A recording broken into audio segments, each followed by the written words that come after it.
کنفرانس بین‌المللی ایران چشمانداز تغییر 29 ژوئن 2018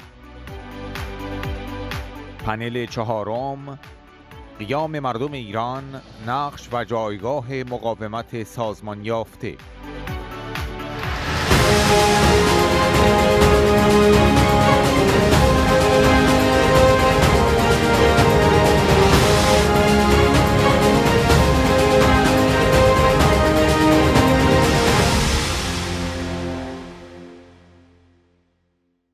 I have met so many great friends, people of Iranian background, people from here in France, from the United States, from around the world, and I'm so pleased to stand in solidarity with you and with the Iranian people. The people of Iran will remember who was with them in these darkest hours, these past 30 years.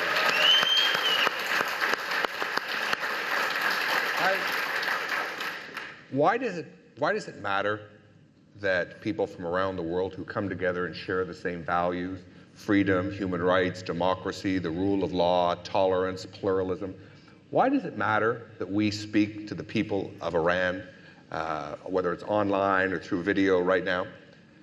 Iran has a phenomenal history. It has a phenomenal culture. It has the potential to take its place, its rightful place, as one of the leading nations of the world. It has great people, great education, and great potential, great natural resources.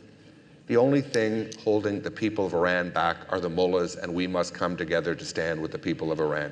In some 142 communities, whether it's those who are oppressed because of the poor economic conditions and deteriorating economic conditions, whether it's those fighting the political battle in Tehran, whether it's on a bridge in Tehran, in a market in Tehran, or throughout the country, we must rally these people to come together and fight for a better life, a better quality of life, and a better future for their country.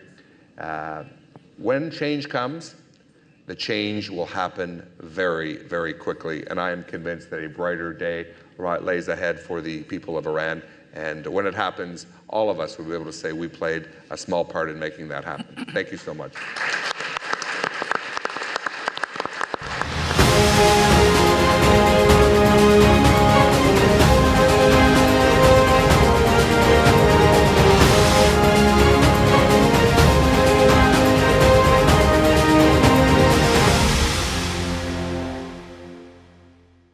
Over to you, Mr. Stevenson. Thank you very much. The session this afternoon is to focus on the protests and the role of the opposition. I've been transfixed watching television over the last month about the volcano in Hawaii, looking at the constant tremors, the earthquakes, the explosions, and it occurred to me before coming here that geophysical phenomenon has a lot in common, a lot in parallel with the political situation in Iran. You've seen since last December, with the massive uprising, not only in Tehran, but over 142 cities, 31 provinces, tens of thousands, hundreds of thousands of people taking to the streets. Mitchell, you said in your opening remarks that people have found their voice again. The 80 million population of Iran, half of them are under the age of 30. But these young people are prepared to risk their lives going onto the streets in protest. And believe me, watch what happens in Hawaii. There is going to be an eruption of volcanic proportions which sweep away this evil regime.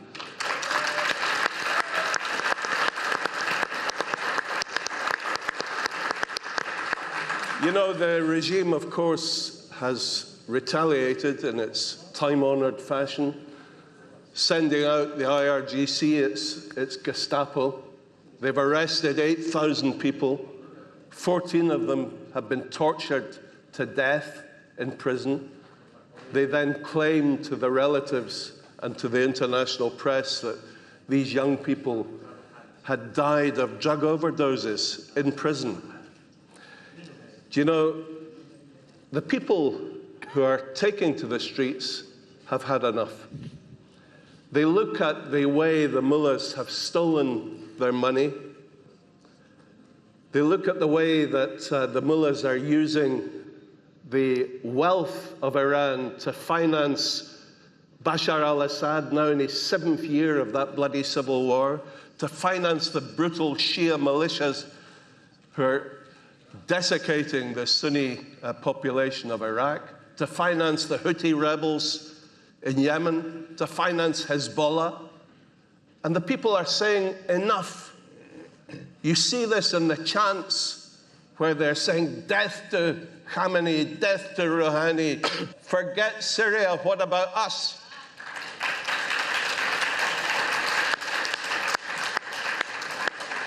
This is no longer what the Western press pretend. It's no longer a fight between the moderates and the hardliners. There are no moderates. Rouhani, because he smiles to the camera, is not a moderate, or he wouldn't be president. He is an evil monster like all the other mullahs.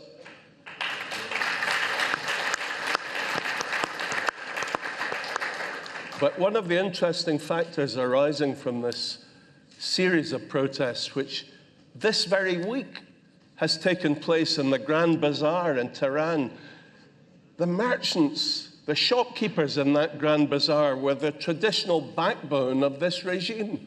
But they are protesting. They are protesting at the collapse in the economy, the collapse in the rial. They can no longer afford to buy goods to sell to the people, and the people have no money to buy the goods anyway. They are now saying we've had enough. But the interesting thing that has emerged from all this, the leaders in Iran, Khamenei himself, Rouhani, they are now pointing the finger of blame at the MEK, at the PMOI. They used to say the PMOI are an irrelevant little grouplet. They're only a nuisance. They're nothing to take seriously. Now they are saying they're behind the uprising. They are taking them seriously. Because you know they fear Mrs. Rajavi. And the reason they fear Mrs. Rajavi is because they fear democracy, they fear justice, they fear freedom.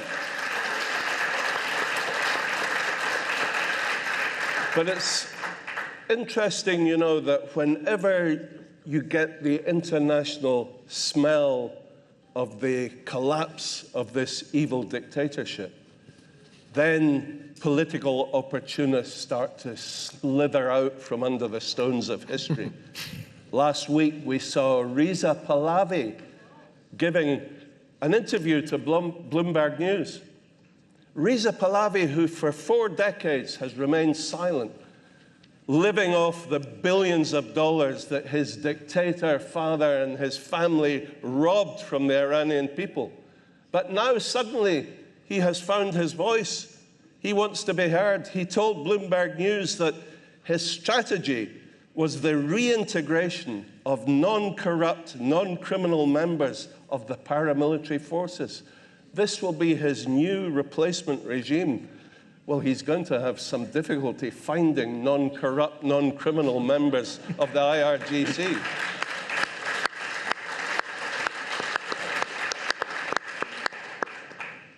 But, you know, it's time Europe followed America's lead.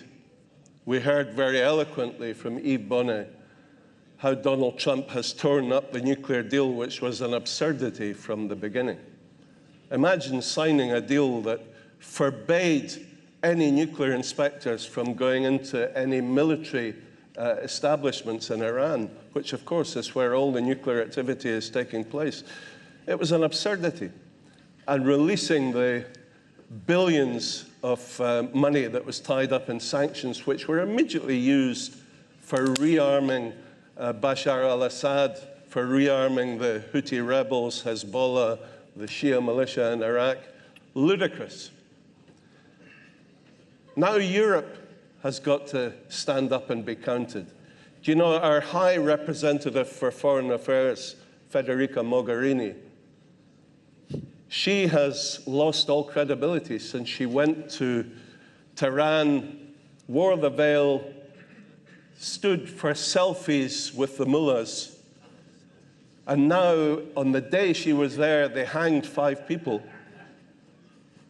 And now the mullahs are saying to the Europeans, we want you to compensate us for all the money we will lose now that Trump has torn up the nuclear deal, trying to blackmail Europe into doing this. And the European leaders are taking the mullahs seriously. Well, you know, I have a message for all those European companies who seem to have forgotten the words human rights when they try to sign these rich commercial deals with the Iranians. For every dollar that they make in Iran, they're going to lose $1,000 in America.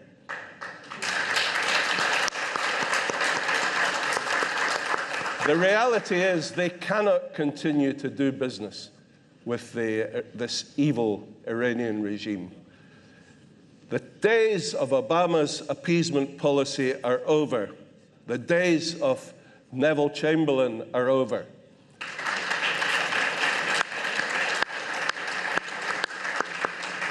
So the EU have got to wake up and smell the coffee. They've got to back the American position on this. The UN Security Council have got to start taking action against the mullahs for the 30,000 political prisoners who were executed in 1988, political prisoners hanged for opposing the mullahs' regime, and nothing has been done about it, one of the biggest crimes against humanity since the end of the Second World War.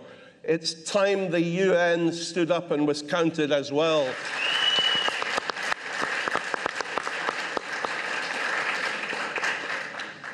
We are facing very quickly the volcanic eruption that I spoke about. We are facing the end of this regime, and it is our job to see that the PMOI, the MEK, and Mrs. Rajavi are in position to take power to restore democracy, restore freedom, and restore justice to the people of Iran. Thank you. Thank you very much.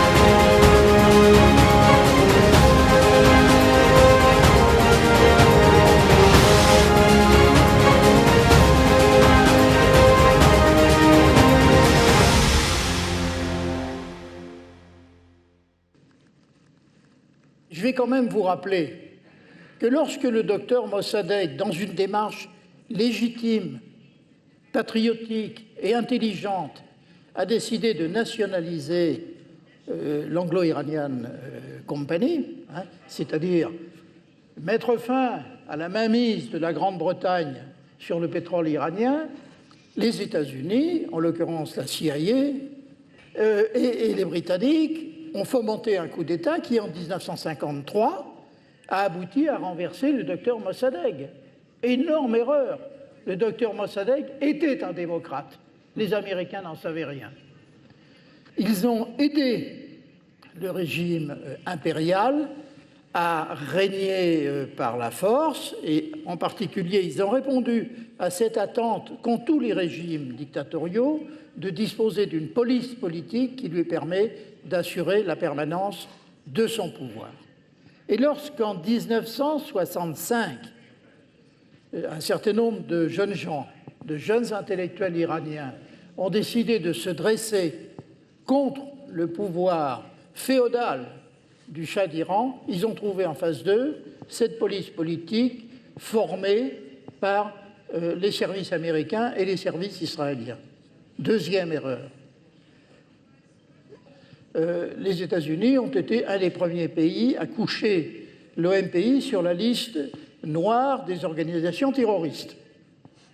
Énième erreur, parce que l'Europe, qui fait beaucoup de suivisme vis-à-vis des États-Unis, donc les États-Unis, quand ils ont évidemment couché l'OMPI sur la liste noire des organisations terroristes, ont été suivis par l'Europe, Et il s'en est fallu de très peu, de très peu, du courage, de l'obstination, de l'organisation, de l'OMPI et du CNRI, que cette décision ne soit définitive et ne sonne définitivement le glas des ambitions et des légitimes revendications à l'indépendance, à la dignité et à la justice et à la démocratie du peuple iranien. L'OMPI s'est retrouvé avec un leader, Mariam Rajavi, qui n'a pas cédé, qui a montré un courage absolument extraordinaire à ce moment-là. Elle a tenu la maison, comme on dit, et la maison ne s'est pas écroulée. Et loin de s'écrouler, elle a pu commencer à regagner du terrain. On a pu découvrir, les gens de la résistance ont pu découvrir que l'Iran, qui abusait tout le monde, était en train de fabriquer la bombe atomique, l'arme atomique. Bon, M. Obama a absolument voulu avoir son heure de gloire et son franc succès en négociant avec l'Iran. Mais c'est le genre de pays avec lequel il ne faut pas négocier, justement. Et ça, M. Trump, lui, il l'a parfaitement compris. J'ai personnellement dit, dès le départ, sans attendre M. Trump, que je ne connaissais pas, que c'était un mauvais accord. Et pourquoi c'était un mauvais accord? Parce que quand vous voulez l'arme nucléaire, il faut deux choses. Il faut l'engin, l'explosif, la bombe, ce qu'on appelle vulgairement la bombe, mais il faut le moyen de le transporter. Si vous n'avez pas de vecteur pour transporter l'arme nucléaire ne vous sert à rien. Or, aujourd'hui, dans le monde actuel, le vecteur, ça n'est plus la composante pilotée, c'est-à-dire l'aviation, c'est ou le missile balistique intercontinental ou le sous-marin nucléaire lanceur d'engins.